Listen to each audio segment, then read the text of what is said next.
Pela primeira vez o Estadão detona Lula e sai do barco.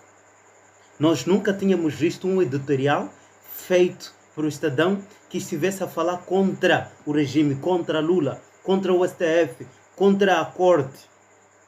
Mas agora, gente, o Estadão saiu com o primeiro editorial jamais visto, jamais esperado, fazendo duras críticas à corte, duras críticas à justiça do Brasil, e tudo isso nós testemunhamos aqui com o deputado Gustavo Gayer. O regime de exceção criado nos últimos 5 anos no Brasil, principalmente pelo Alexandre de Moraes, mas com o apoio de grande parte da Suprema Corte brasileira, criou uma ditadura e uma atmosfera de censura e perseguição que até mesmo jornais reconhecidamente de esquerda estão começando a falar contra isso. Nesses últimos meses nós temos visto vários editoriais, que são aquelas opiniões que um jornalista dá ali na imprensa, que está começando a criticar decisões de Moraes. E hoje saiu um editorial do Estadão que me deixou um tanto quanto preocupado. Se o Estadão continuar desse jeito, provavelmente ele vai ser fechado, perseguido, vai ter jornalistas sendo presos, tudo em nome da democracia e da tal liberdade de expressão.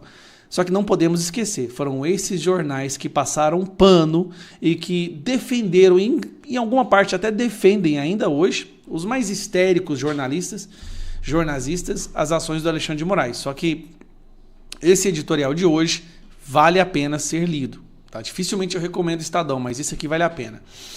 A credibilidade do STF em queda livre. Ignorando críticas de corporativismo... Vou pegar meu óculos aqui que eu tô ficando velho. Ignorando críticas de corporativismo, ativismo e partidarismo, a Corte diz que está salvando a democracia e civilizando o país, mas a percepção popular parece ser a de que faz o oposto. Então vamos lá, olha só. Em sua posse como presidente do Supremo Tribunal Federal, em setembro de 2023, Luiz Roberto Barroso citou sua fórmula predileta para descrever a magistratura, a vanguarda iluminista que empurra a história na direção do processo civilizatório. Olha que loucura um presidente de uma Suprema Corte falar um negócio desse, tá? Mas vamos lá. E ilustrou com uma lista de prioridades: combate à pobreza, desenvolvimento sustentável, liderança ambiental do Brasil, que foi uma catástrofe, né? Saneamento e moradia, com altas autoridades, celebridades e magnatas. A festa que se seguiu consumou a autocelebração da corte. Pudera. Os ministros não se cansam de repetir que o STF salvou a democracia. Parecia chegado o momento de reformá-la. No entanto, em 2 anos, a credibilidade da Suprema Corte despencou segundo a pesquisa do Poder Data. O contingente de brasileiros que consideram o desempenho do STF ótimo ou bom diminuiu de 31% para 12%, o mais baixo histórico, tá? Os que consideram ruim ou péssimo passaram de 31% para 43%. A pesquisa não indaga as razões, mas esse jornal tem algumas hipóteses. Vamos lá. A percepção... A percepção de que as cortes judiciárias são cortes aristocráticas conta muito. Os juízes... Os juízes que deveriam garantir que a lei seja igual para todos são especialistas em pervertê-las a seu favor. Opa, esse cara vai preso, hein? Com o teto constitucional de remuneração depredado sobre a complacência da Corte Constitucional, o céu é o limite para a concentração de benefícios inimagináveis para o resto do funcionalismo.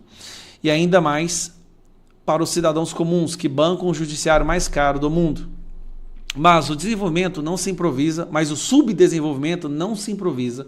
E esse patrimonialismo não é obra de 2 anos, mas de décadas. De resto, outras pesquisas mostram que o descrédito do STF é maior que o do judiciário. Logo, há de haver outras razões para ele. Uma delas é o afã pelos holofotes. Sentenças são anunciadas fora dos autos, até antes dos autos. Convescotes com poderosos de Brasília ou empresários são propagandeados como discussões sobre o Brasil. Mas não poucos brasileiros leem nas entrelinhas lobby e conflito de interesse. Quem dera os ministros quisessem só discutir o Brasil e não reconfigurá-lo, ora atuando como moderador, ora os outros poderes, ora entre outros poderes. Ora, extrapolando suas competências, o STF age como um poder imperial, determinando ao executivo políticas públicas. Opa, tá chamando de Brasil de ditadura? De câmaras e uniformes policiais até o modo de combater o incêndio ou abrigar moradores de rua. E dispondo-se a reescrever leis sobre aborto, drogas, internet, remarcação de terras indígenas, entre outros temas. Mas quem dera... Aí, pronto. Mas quem dera... fazer assim que é melhor. Mas quem dera a corte só se intrometesse nos afazeres dos representantes eleitos, sem favorecer lados. No entanto, garantismos e punitivismo flutuam ao sabor da conveniência partidária. Condenações de réus confessos pela Lava Jato são anulados a rodo. A lei das estatais, criada após 6 escândalos, foi temporariamente suspensa para o governo lula-petista forrar-se empresas estatais com correligionários. E que está falindo dessas empresas, né? O Vale Tudo contra a corrupção do lavajatismo renasceu mais forte no Vale Tudo pela democracia relativa, né? Dos inquéritos intermináveis e sigilosos contra bolsonaristas. Mesmo críticos que nada têm a ver com o bolsonarismo são censurados como extremistas e suas críticas são tomadas como ataque às instituições.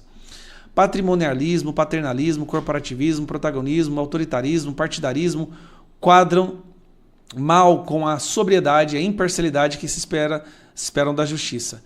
E a reprovação popular parece decorrer disso.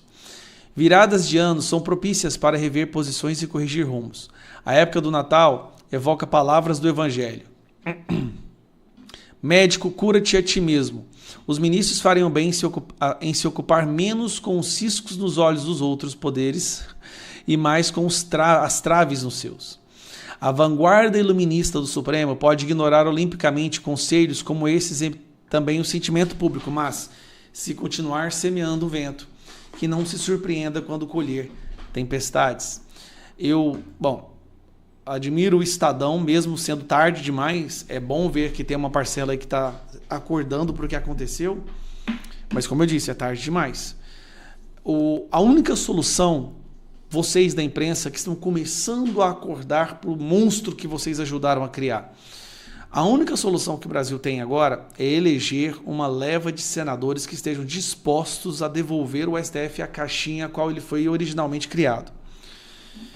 Só que esse monstro criou tamanhas garras que ele vai interferir e impedir que esses senadores sejam eleitos.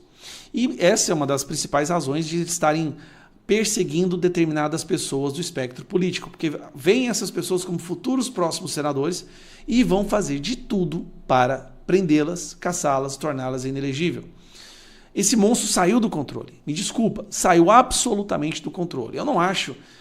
obviamente o Brasil vai sofrer algumas sanções agora e vai ser visto internacionalmente como pelo que ele realmente é, uma ditadura contribuída por vocês, tá? A contribuição da imprensa para deixar o Brasil como está hoje, sem a imprensa isso não teria acontecido. É por isso que, infelizmente, jornalistas, quando estão nas ruas, indo a qualquer lugar, acabam ouvindo a verdade, ouvindo o que o povo brasileiro pensa, e aí acha que é um ataque à democracia. O que por si só já é uma loucura. A imprensa acha que eles são a democracia. A imprensa ajudou a destruir a democracia. Uma parcela dela está acordando para o que aconteceu, só que agora já é tarde demais. Só se todos trabalharem de forma uníssona, em sintonia, a gente consegue resgatar esse Brasil. Mas, sinceramente, que entre para a história que a imprensa brasileira foi a imprensa que contribuiu para a instauração de uma das mais persecutórias ditaduras que a América Latina já viu. A imprensa, gente, que foi criada para evitar que isso acontecesse, tá? Para servir como um quarto poder, para fiscalizar, para denunciar. A imprensa contribuiu para formar uma ditadura. Olha a loucura do sequestro ideológico que a gente vê hoje na imprensa. É por isso que ninguém confia mais na imprensa. Como Elon Musk mesmo disse, né? Hoje as pessoas buscam informação de fontes individuais, alternativas, de pessoas comuns, que pegam um celular, um computador e falam a verdade. Um abraço. Gente, é inacreditável, mas está acontecendo. Está acontecendo. O Gustavo Gayer levanta, admira, e todo mundo admirou. Deixa aí nos comentários, apesar de ser tarde que o Estadão acordou, deixa nos comentários o que você acha. Vale a pena acordar ou ainda ficar lá?